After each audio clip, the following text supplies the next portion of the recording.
Shalom Bapak Ibu Saudara yang saya kasihi dalam Yesus Kristus. Kita berjumpa kembali dalam inspirasi pagi hari ini. Sebelum kita merenungkan kebenaran firman Tuhan, mari kita berdoa. Tuhan Yesus, terima kasih untuk waktu ini. Pagi-pagi kami boleh datang kepada Tuhan untuk duduk diam mendengarkan firman Tuhan. Engkau berkati firman Tuhan yang akan disampaikan, biarlah dapat menguatkan kami dalam menghadapi masalah pergumulan di hari-hari ke depan Tuhan Yesus. Dan kami juga menjadi orang-orang Kristen atau pengikut-pengikut Kristus yang tetap menyerahkan hidup kami sepenuhnya kepada Tuhan. Kami tetap memfokuskan hidup kami untuk menyembah Tuhan Yesus yang adalah Raja di atas segala raja itu. Terima kasih Bapak, kami siap untuk bersama-sama merenungkan kebenaran firman Tuhan. Haleluya, amin.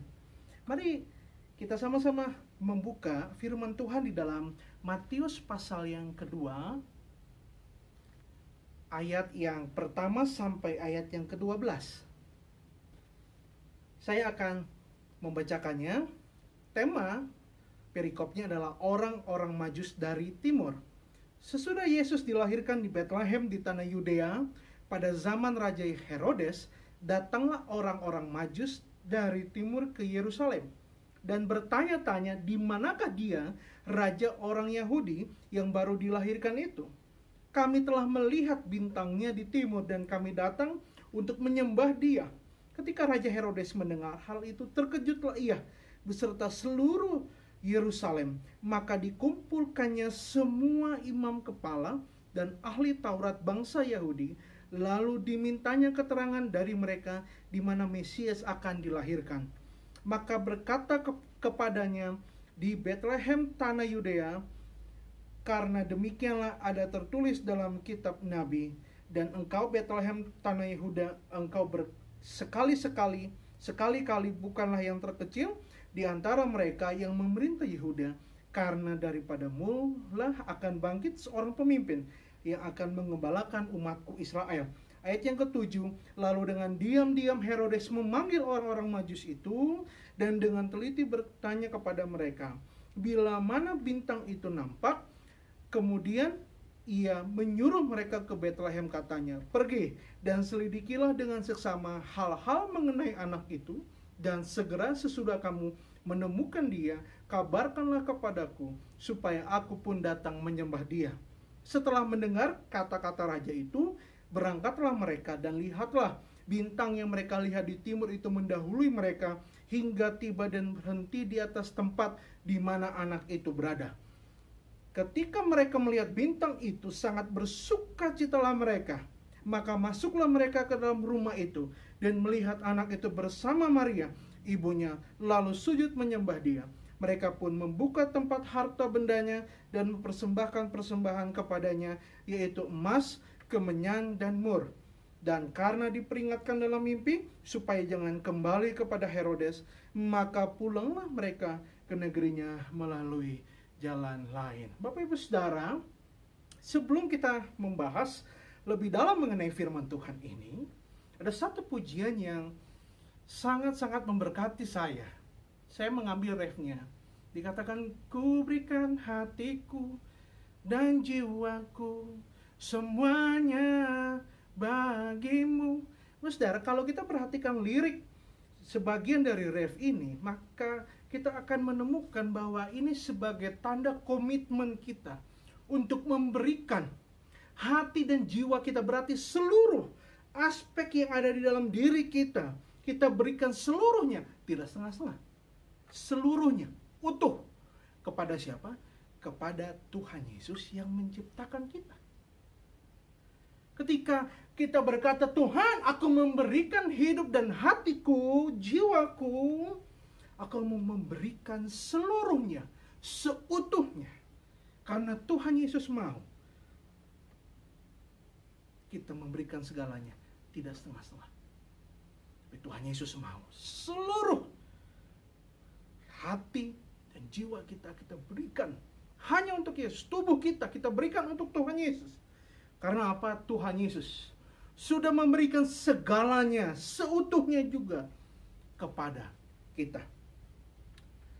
Kalau kita melihat bagaimana pujian ini begitu luar biasa, Maka pujian ini akan sangat cocok ketika dikaitkan bagaimana orang-orang Majus, mereka datang dari tempat yang sangat jauh. Mereka memperhatikan bintang itu. Mereka datang dari jauh dan mereka tidak pernah mengenal Yahweh. Mereka tidak pernah mengenal yaitu Adonai Elohim itu, dan tidak mungkin mereka tahu juga bintang itu atau nubuatan itu pada zaman ketika Israel pernah dibawa ke Babel dan juga Persia itu. Sehingga mungkin mereka memiliki catatan-catatan, tapi itu belum jelas, Bapak Ibu Saudara. Tapi yang pasti, karena mereka ini adalah orang-orang yang bijaksana. Jadi orang-orang Majus itu ditulis dalam King James Version itu memakai wise men. Jadi orang-orang yang bijaksana, orang-orang pintar. Apakah mereka orang kaya? Pasti mereka orang kaya, karena persembahan yang mereka berikan itu persembahan itu untuk diberikan kepada raja, karena persembahan itu istimewa, sangat mahal harganya. Bagaimana orang Majus, mereka datang dari jauh, mereka memperhatikan bintang itu hanya untuk datang menyembah Yesus yang masih dalam keadaan bayi. Mereka datang dari jauh, memberikan semua tenaga mereka, seluruhnya, hanya untuk kepada Tuhan Yesus yang adalah Raja di atas segala raja itu.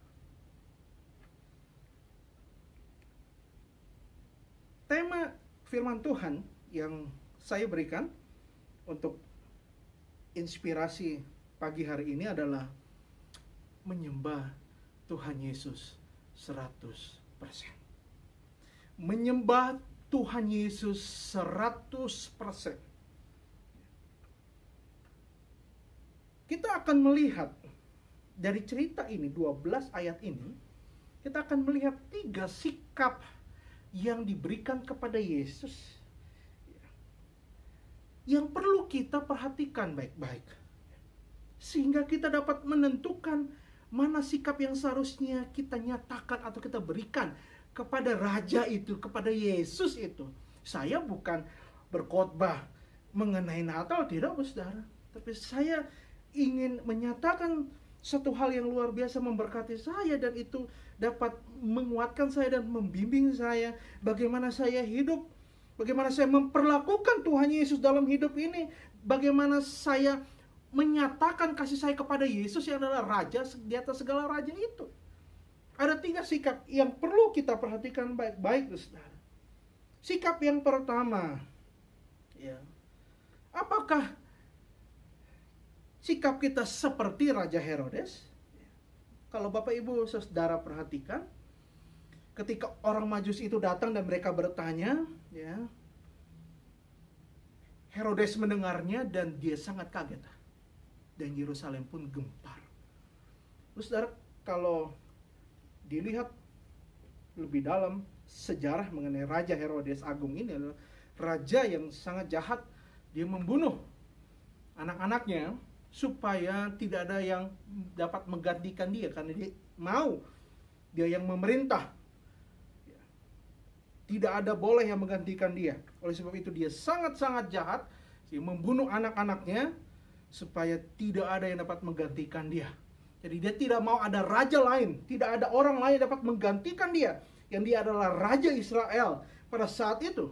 Sehingga saudara perhatikan baik-baik.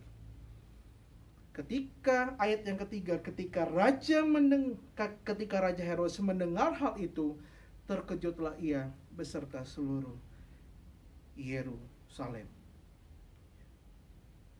Kalau Bapak Saudara perhatikan baik-baik dalam ayat ini, mereka terkejut karena Herodes memang dia tidak mau ada penggantinya. Dia tidak mau ada raja yang lain yang menggantikan dia. Jadi dia akhirnya berkata kepada orang-orang Majus itu, ayat yang ke-7 dia berkata, lalu dengan diam-diam Herodes memanggil orang-orang Majus itu dan dengan teliti bertanya kepada mereka bila mana bintang itu nampak. Ayat yang ke-8, kemudian ia menyuruh mereka ke Betlehem, katanya, pergi dan selidikilah dengan sesama hal-hal mengenai anak itu, dan segera sesudah kamu menemukan dia, kabarkanlah kepadaku supaya aku pun datang menyembah dia. Saudara perhatikan, apakah benar-benar Herodes ingin menyembah Yesus? Tidak. Karena sesudah kejadian ini, Herodes tahu bahwa orang Majus tidak mendengarkan dia, tidak datang lagi kepada Herodes. Dia sangat marah dan akhirnya terjadilah pembunuhan kepada anak-anak bayi laki-laki di seluruh Yerusalem. Dan itu sangat gempar, makanya Yesus dilarikan, diungsikan dulu. Saudara perhatikan, sikap apa yang kita lihat dari Herodes ini. Herodes sangat terganggu ketika mendengar ada seorang raja. Apakah dia tahu? Pasti dia tahu. Dia merasa terganggu dengan adanya Yesus yang disebut itu raja orang Yahudi itu. Bagaimana dengan kita? Apakah kita merasa terganggu dengan adanya Yesus? Kita tidak lagi bisa dengan bebasnya melakukan hal-hal duniawi, hal-hal yang dosa, yang kenikmatan itu, karena kita sudah mendengarkan kebenaran firman Tuhan, kita merasa terusik. Kita tidak mau terganggu oleh pribadi Yesus yang kudus itu, yang ajaib itu. Apakah sikap itu yang kita miliki? Hanya Bapak Ibu Saudara yang dapat menjawabnya di dalam hati Bapak Saudara sekalian. Apakah kita merasa, aduh, ke gereja lagi, persekutuan lagi, aduh, mengganggu jam saya, aduh, mengganggu waktu saya, mengganggu kenikmatan saya sendiri? Apakah seperti itu, Saudara? Silakan jawab. Itulah sikap yang diberikan Herodes. Seperti ingin menyembah Yesus, tetapi di baliknya itu ada satu pribadi yang jahat yang ingin membunuh Tuhan Yesus. Karena dia apa? Karena dia merasa Yesus mengganggu dia. Mengganggu dia statusnya sebagai raja. Dia tidak mau ada yang menggantikan dia. Apakah kita merasa terganggu dengan adanya Yesus? Hanya kita yang bisa menjawabnya. Sikap yang kedua. Setelah Herodes, apakah kita memiliki sikap seperti Herodes? Yang kedua, sikap seperti imam dan ahli-ahli Taurat. Saudara perhatikan, ketika Herodes tahu, maka dikumpulkanlah imam kepala dan ahli-ahli Taurat bangsa Yahudi, lalu dimintanya keterangan dari mereka di mana Mesias akan dilahirkan. Mereka berkata kepadanya, di Betlehem, di tanah Yudea, karena demikianlah ada tertulis dalam kitab Nabi. Jelas dalam Mika sudah ditulis nubuatan mengenai seorang raja akan lahir di Betlehem, tanah Yudea itu. Saudara perhatikan sikap yang diberikan oleh imam kepala dan ahli-ahli Taurat, mereka yang sangat tahu hukum-hukum Taurat, kitab-kitab Taurat. Mereka sangat tahu setiap tulisan-tulisan yang ditulis oleh nabi-nabi. Mereka sangat hafal.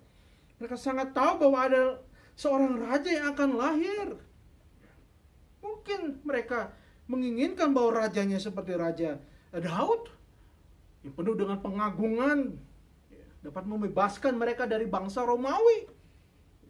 Tetapi jelas dikatakan di dalam Mika, di Betlehem di tanah Yudea itu akan lahir seorang raja yang ajaib itu, Yesus namanya. Ya, saudara. Tetapi apa yang dilakukan mereka? Mereka acuh tak acuh. Mereka tidak peduli. Mereka tahu kebenaran. Yes, mereka tahu kebenaran. Mereka sangat menghafal firman Tuhan. Mereka sangat tahu. Saudara, ahli Taurat sangat tahu, sangat hafal sekali firman Tuhan. Shema Yisrael mereka sangat tahu juga, sangat tahu. Terus saudara, perhatikan, dengan Yesus mereka acuh tak acuh. Mereka tidak peduli dengan seorang raja. Di atas segala raja itu adalah Yesus, Immanuel. Mereka menganggap itu bukan satu hal yang penting. Yesus bukan hal yang penting. Bagaimana dengan kita? Kita sudah tahu firman itu, kita tahu kebenaran, tapi kita acuh tak acuh. Kita tidak mau melihat kebenaran itu kita lakukan. Kita tidak mau memberikan perhatian lebih, perhatian yang khusus kepada Yesus, kepada firman Tuhan. Kita merasa saya sudah tahu firman yang diberitakan, saya sudah tahu. Pasti ujung-ujungnya ke sini juga. Kalau ada orang yang berkhotbah, itu lagi, firman Tuhan itu lagi. Negor-negor dosa lagi. Itu lagi. Kita merasa, tidak penting lah. Tidak penting ibadah itu. Tidak penting persekutuan itu. Sangat-sangat tidak penting. Acuh tak acuh sama Tuhan. Tapi ketika ada masalah pergumulan, tiba-tiba cari Tuhan. Itu kita, saudara. Sangat menyadari pribadi kita masing-masing. Kita sangat tahu bagaimana sikap kita kepada Tuhan Yesus yang sudah lama, dibilangnya sudah percaya Tuhan, sudah lama mengikut Tuhan. Tapi bagaimana sikap kita? Apakah sikap kita seperti imam kepala dan ahli Taurat? Hanya kita yang bisa menjawabnya. Yang terakhir, sikap yang ketiga. Apakah sikap kita sama seperti orang Majus? Mereka datang dari jauh. Dan yang pasti mereka membawa rombongan. Mereka membawa rombongan yang besar. Karena perjalanan yang jauh dan cukup berbahaya. Mereka membawa barang-barang yang berharga juga. Sebab itu mereka akan membawa pengawal-pengawal. Mereka memberikan tenaga mereka. Mereka memberikan hati mereka. Dan yang pasti, mereka sudah berkomitmen. Mereka harus ketemu yang namanya Tuhan Yesus. Apapun yang terjadi, harus bertemu dengan Tuhan Yesus. Itu komitmen dari orang-orang Majus. Sangat jauh. Ratusan kilometer, mungkin bisa ribuan kilometer. Mereka datang jauh.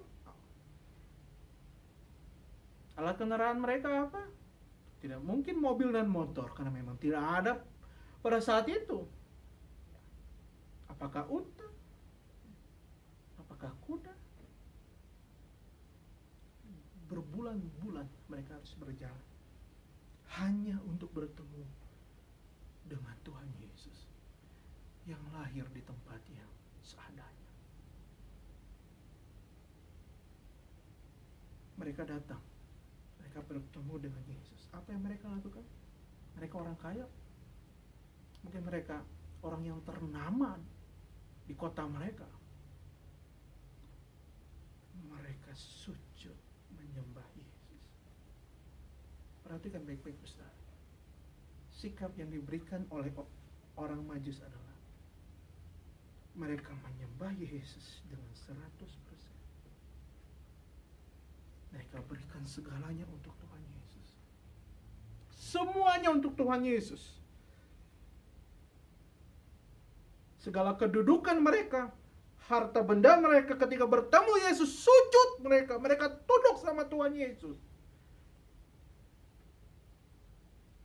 Mereka berikan hidup mereka sama Tuhan Yesus. Hanya untuk Yesus saja. Yang adalah raja di atas segala raja. Bagaimana kita? Apakah sikap kita seperti orang Majus? Kalau belum, mari kita belajar bersama-sama. Bapak Ibu Saudara,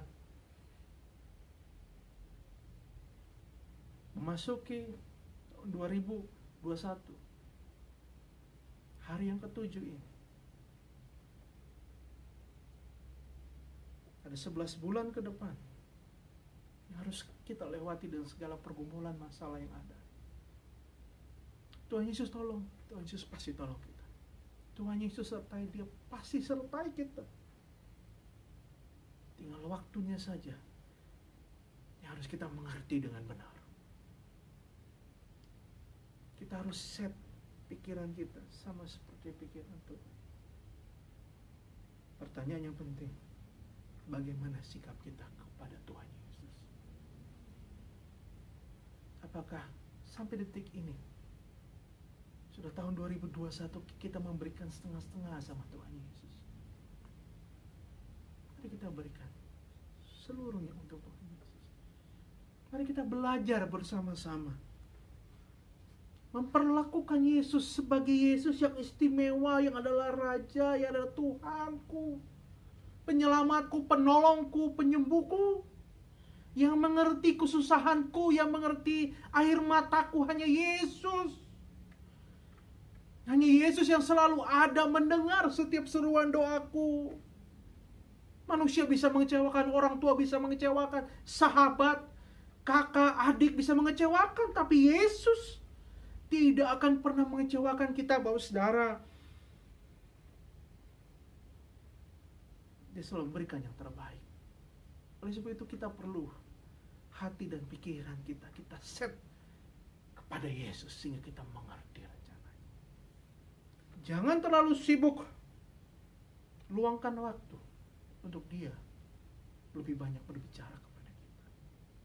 Kita sudah terlalu banyak berbicara. Tuhan, saya mau ini. Tuhan, tolong saya. Tuhan, tolong. Tuhan begini kok. Tuhan begini. Tuhan, tolong ini waktunya begini. Terlalu banyak kita yang ngomong dan kita lupa untuk memberikan waktu kita. Yesus yang ngomong lebih banyak sama kita. Itu yang perlu kita perhatikan baik-baik, saudara. Mari kita belajar bersama-sama. Sehingga sepanjang tahun 2021 ini, hidup kita, pikiran kita, hati kita, tubuh kita menyembah Yesus seutuhnya, menyembah Yesus 100%, tidak setengah-setengah. Mari kita belajar bersama-sama, tetap minta pertolongan Roh Kudus, karena kita akan terus berjuang. Kita masih memakai tubuh yang berdosa ini, tetapi roh kita, roh yang sudah dipimpin oleh Yesus, sehingga kita dapat melawan segala tipu muslihat iblis. Kita tidak lagi di bawah hukum dosa itu, tapi kita sudah berganti Tuhan kepada Tuhan yang benar, yaitu Tuhan Yesus, Allah Bapa dan Roh Kudus. Mari saudara, jalani sepanjang tahun 2021 bersama Tuhan. Dia pasti menolong kita. Tapi Tuhan Yesus juga menunggu bagaimana komitmen kita sama Tuhan Yesus. Apakah kita mau menghormati Dia? Kita mau tunduk taat sama Dia? Kita mau dengar-dengaran dengan Dia? Apa yang Dia katakan kita mau dengar? Ketika Dia memanggil kita dengan lembut, mari kita dengar baik-baik, perhatikan dengan seksama. Karena itu yang Tuhan Yesus mau. Mari kita berdoa. Tuhan Yesus, terima kasih untuk pagi hari ini. Kami boleh datang kepada Tuhan Yesus untuk duduk diam, mendengar firman-Mu. Ada 3 sikap yang kami perhatikan baik-baik, yang kami pelajari. Tapi ada satu sikap yang benar-benar ajaib dan luar biasa. Itulah sikap yang Tuhan Yesus mau. Sikap yang diperlihatkan oleh orang Majus, orang kafir itu. Tapi mereka mau datang kepada Yesus. Mereka menyembah Yesus. Mereka mau tunduk, mereka mau hormat sama Tuhan. Mereka memberikan yang terbaik, emas, kemenyan, dan mur. Mereka berikan yang terbaik untuk Tuhan Yesus.